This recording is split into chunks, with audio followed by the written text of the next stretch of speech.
Kings is one of those shows that has been almost entirely forgotten in the decade or so since it aired. It premiered on NBC in '09, ran for one season, and quietly died.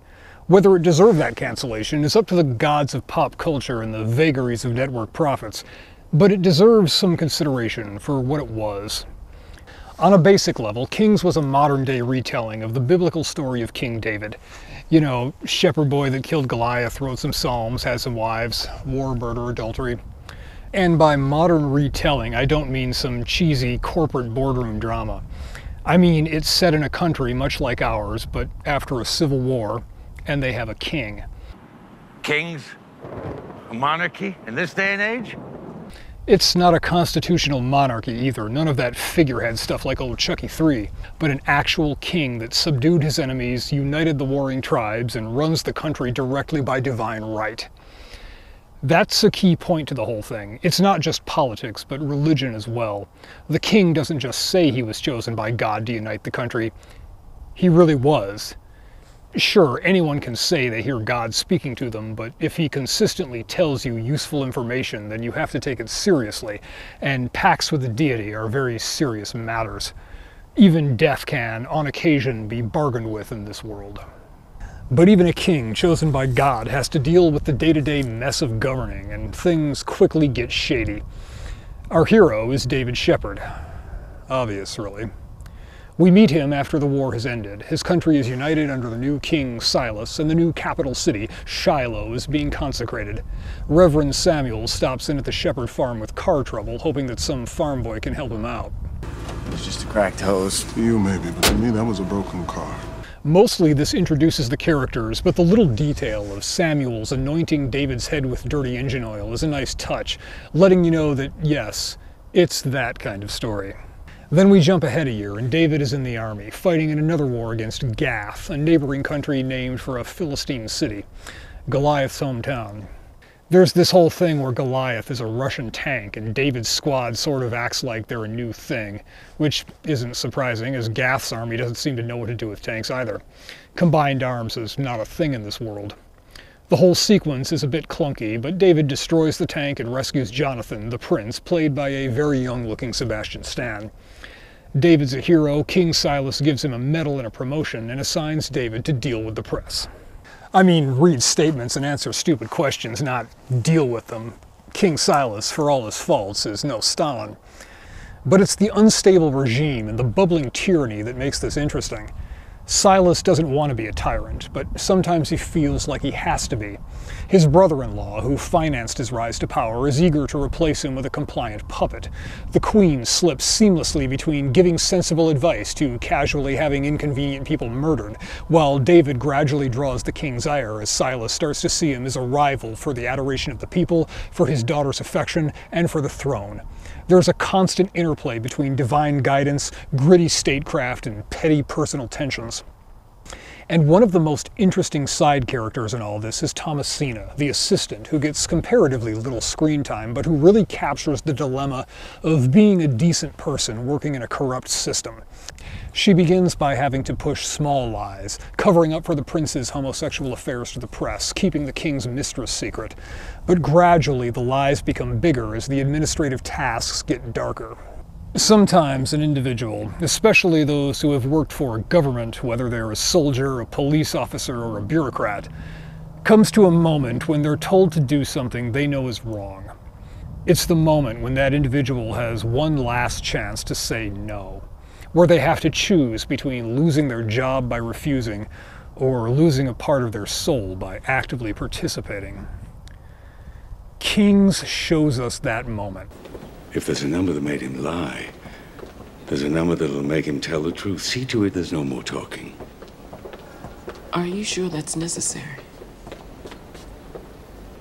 You've always taken care of the family. You said it was your highest aspiration. It was, and it is. That's all I ask now, to take care of the family. Just an higher order. And it shows us that Thomasina knows that she's chosen to become something twisted and contemptible. You think I'm beautiful? You think I'm good? No matter what I do? It's love, ma'am. Thomasina. It's a glance at the personal amidst a backdrop of wars and power struggle in a story that blends old Bible tales with contemporary geopolitics. Part of the peace treaty with Gath involves handing over Port Prosperity, a long-disputed piece of territory that was retaken from Gath in their last war. We will, in 6 months' time, give over Port Prosperity in exchange for lasting peace. It's also David's hometown. That's us. You just gave away our home. His mother and brothers live on their farm there, and David, as a servant of the king, is sent to convince the people to leave. It's an interesting character dilemma wrapped in an analogy of the Israeli-Palestinian conflict, but there's an attempt to make it more immediate. We recognize the people that are being displaced as being like us. They're essentially Americans. Handing over Port Prosperity to Gath is almost like giving Ohio to Russia.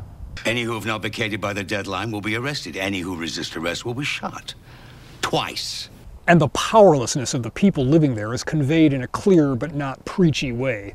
We understand how they can become radicalized when their own government is forcing them to leave their homes, where their land is being taken away from them in what seems a capricious and unfair whim. At the same time, the king's perspective is portrayed with equal sympathy. This is a way to end generations of war. Moving one little line on a map a few miles seems a small price to pay for peace. And it's not taken simply because of political calculations, but out of attempts to discern what God wants from signs and omens. Our modern outlook scoffs at it, but it's really not much different than placing faith in the Marxist dialectic, trying to be on the right side of history, or acting based on polling numbers or focus groups. It's all a way of partially absolving oneself of responsibility. Some greater force needs this, and I'm just playing my part. David has a hard time with this. David Shepard in this series is portrayed as an inherently good and honest man, much more than the biblical David, who, for those who haven't read the book, could be a right bastard at times.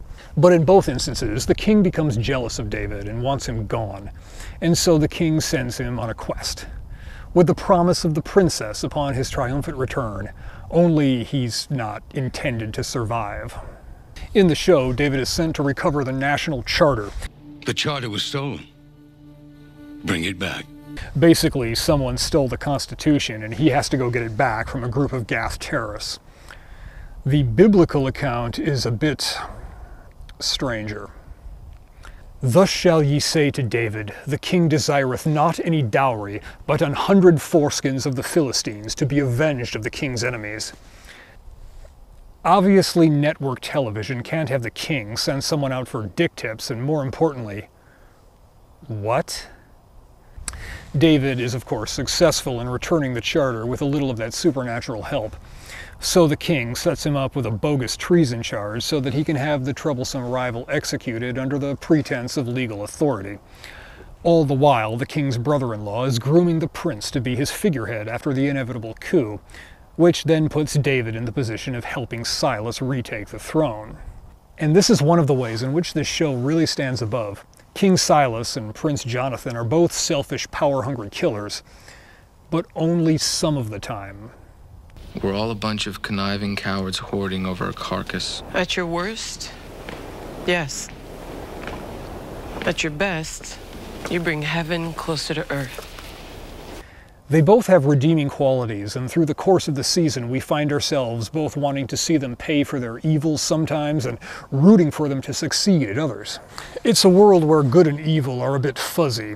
God's will is hard to discern, and even the bad guys are usually just trying to do what they believe is right. It's the kind of exploration of our world's politics that can only be done obliquely in fiction. Who's right and wrong depends very much on who best appeals to our sense of righteousness at any given moment. And it presents us with a core fact of politics. We can assume that a given alternative is preferable to whoever is in power precisely because that alternative lacks the power to enact policy that we find harmful or undesirable. It's why polls with unnamed Democrat or unnamed Republican leading against an incumbent are meaningless. Everyone can fill the variable with whatever they want, even if it's unworkable. But when Silas returns, boldly walking up with tanks at his back, it feels like a triumph, like the good guys winning. It doesn't matter that it felt the same when Jonathan stood against him a couple episodes before. Good guys and bad guys change with the days and the circumstances. The season ends after King Silas attempts to kill David in a jealous rage. David and Princess Michelle are going to flee together, but the ghost of the recently murdered Reverend Samuels acts as the voice of God and tells David that he must flee to Gath, but Michelle cannot go. The princess would be an obvious target. Because of its biblical source material, we have a rough outline of where the show would have gone had it continued. David would have taken a wife in Gath, or an as-yet unintroduced neighboring country, though eventually there would be some thread about reuniting with Michelle, possibly involving abductions and sneaky commando stuff. Silas and Jonathan would both be killed in battle. Eventually, David would be crowned king, but not before a bunch of murder and betrayal all around. If done today, it could easily turn into a modern-day Game of Thrones, but really it works best as an allegory of modern politics. A world where decisions are made according to readings of divine guidance instead of polling data, and opponents are murdered instead of merely smeared in the media. A shame what happened to Katrina Gant. Oh, it's tragedy. But anyone foolish enough to drive those mountain roads in Osteria. Kings portrays a world that is both bloodier and more honest than our own. This one's been in the queue so long I had to add that Chucky 3 line.